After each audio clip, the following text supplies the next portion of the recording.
Hey everyone, welcome back to Our Japan Life. My name is Thomas, your host today, and I'm coming to you from my kitchen here in Katsuyama, Maniwa City, Okayama Prefecture, Japan.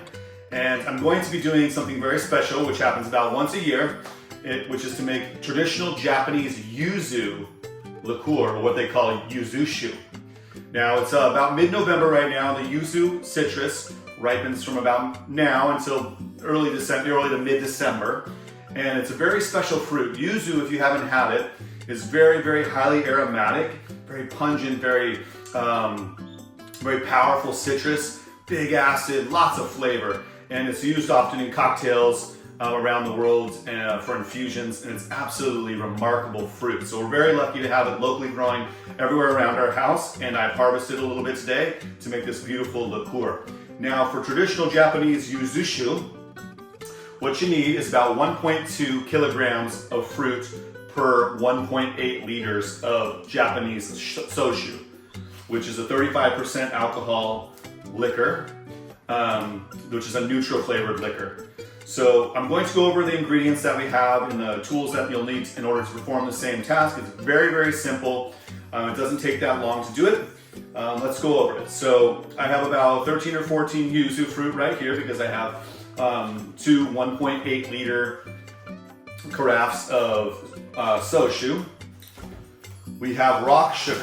What you're going to need is about 500 grams of rock sugar, depending on how sweet you want it. Now I'm going to probably use it about 300 to 400 grams of it because I don't want really, really, really sweet liqueur. I'd rather this be a little bit more refreshing and aromatic and tart.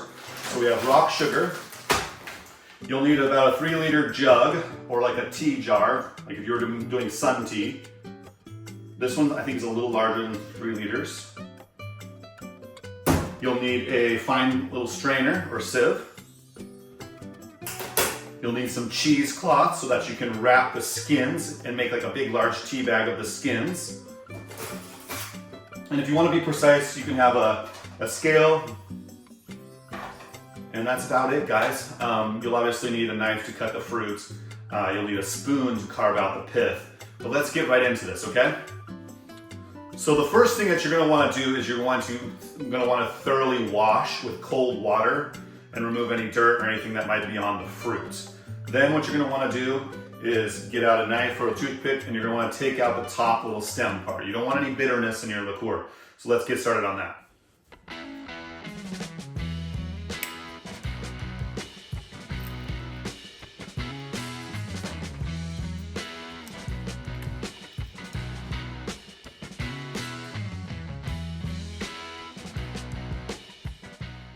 Okay, the next thing you're going to do is you're going to want to sterilize your jar.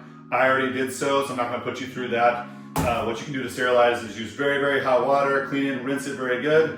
Or if you wanted to, you can actually clean it and then pour a little bit of the alcohol in there, swish it around and make sure any germs or any bacteria or anything like that is killed off. I already did that, so we're going to skip that part in the video. Make sure you have a very clean vessel.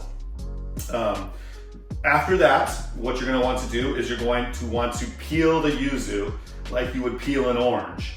I would try to peel the fruit and keep the peel as large as possible. You don't want tiny little pieces, because what you're going to have to do after that is you're going to have to scrape all the pith out of the inside of it. You don't want the white film or the pith inside your liqueur because it can add bitterness. And you want this to be tart and aromatic, but you also want it to be smooth on your tongue.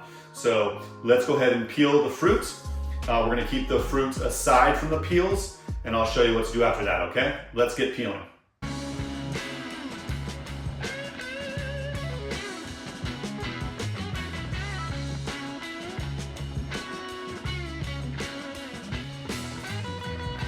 can see I separated the peels from the fruit. The peels I kept in large pieces.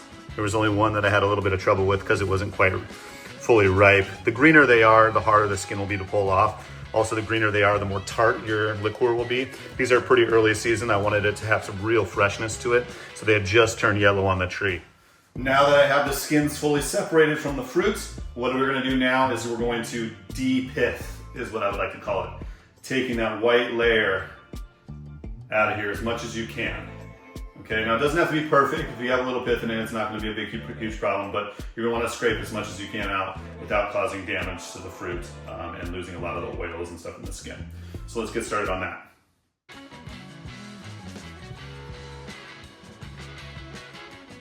See, there's the pith and there's the skins.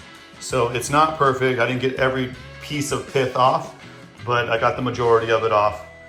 And there's quite a bit of it. That's going to take you some time. Now, if you want to get more meticulous and get every piece of pith off there, that's up to you if you want a liqueur that has 0 bitterness or whatever. But that is the outcome of that. Now, the next thing you're going to want to do is you're going to want to take all those beautiful, by the way, my kitchen smells so fragrant and citrus right now. It's a beautiful smell. I love yuzu.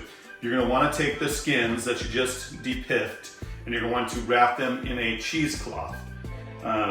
Kind of like a big tea bag, okay? That way when I infuse the skins into the liquor, I don't have a big mess of skins everywhere. I can just easily remove them. This is rather large, so I think I'm going to cut it down and make the tea bag.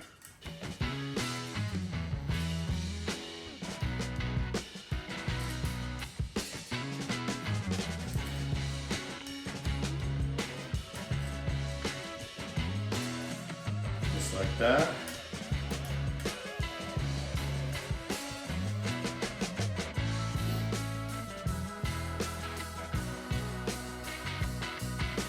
Just like that. See that? It's like a big tea bag. And I'm just going to knot it.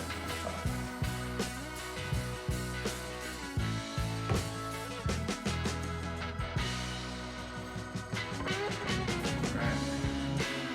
Thank you now. There it is.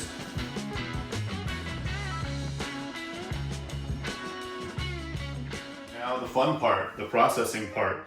So what you want to do is you're going to take the fruit. Now the fruit, when I peeled it, was rather de-pithed, so I don't have to take much pith off the fruit. It came off mostly on the skins. But just make sure your fruit looks rather like this. So nice and peeled, devoid of a lot of pith.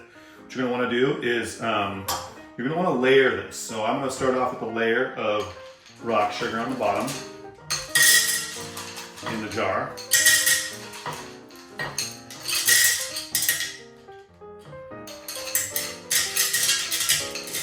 Small layer like that. And then what you're going to want to do is you're going to want to chop the yuzu in half. Now it says in most recipes to take out the seeds, and I'm going to take out the seeds because yuzu has a lot of seed. So just get out as many seeds as you can. If you miss one here or there, it's not a big deal. These are really seeded fruits. There's like 20 seeds in each fruit. So get out those because you don't want to cause too much bitterness. And then once you get the fruit like that, you're going to want to create layers, okay? Watch.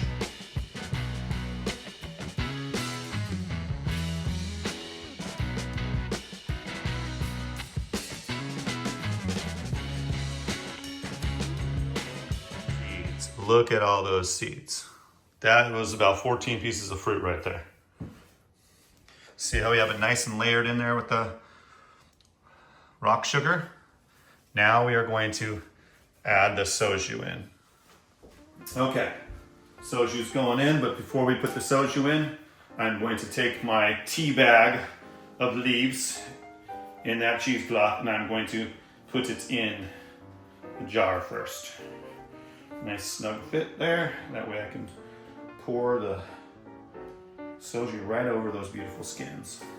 Now the soju that I bought is the generic kind that's at the liquor store here. So this is 1.8 liters. Now I'm going to use both of these. Just pour right over those beautiful aromatic oily skins. That was a lot of seeds. Now the seeds, it looked like a laborious process. The seeds in the yuzu come out really, really easy. Yes, there's a ton of seeds, but it's not that laborious. It took about 5 minutes to de-seed. There you go. So you can see tea bag in there and all the fruit on the bottom interladen with the rock sugar. Now we're gonna wanna close this up real tight so no weird bacteria or fungus or anything grows in the jar. And then we will go to the next phase. Next phase in the process, guys, is simply just waiting. What you're gonna wanna do is wait about a week, about 7 days, and then you're gonna wanna do a little sample. What you're gonna wanna sample for is the flavor that you're looking for. If it's citrusy enough. If it is, and you find that powerful citrus flavor, you go ahead and then take out the tea bag and you leave the fruit in there with the sugar. Hopefully the sugar is dissolved by then. If it's not, give it a little shake. And you're gonna wanna keep the fruits with the juice, with the liquor in there for another about 3 weeks. So it's a total about 1 month of maceration. And then once you have that and the flavor is good, you're gonna wanna check for sugar content, whether you wanna sweeten the liqueur up a little bit, or if you wanted to, you could add a little bit more Shochu if it's too sweet. And then once you get the proper flavor and everything's to your liking, you're going to want to take your strainer and strain out all the fruits and all the, if you have a larger strainer than that, it would be better. This is kind of for my final product. I do have a larger strainer under the cupboard, but you're gonna wanna get all the fruit and all the seeds out of there, and then you're gonna wanna keep it in a jar. Clean out the jar and then put the liquor back in there. And they say anywhere from 6 months to a year is when the liquor kind of matures and gets smoother and richer. If you like it fresh, you can drink it fresh right out of the gate after a month of maceration, after you clarify it. But it's supposed to improve. I hope you learned something during the video. Please subscribe and like to our channel. We're gonna be doing a lot more Japanese traditional stuff like this in the kitchen. Thank you so much for joining us, and hopefully you get to make your own Yuzushu. Cheers.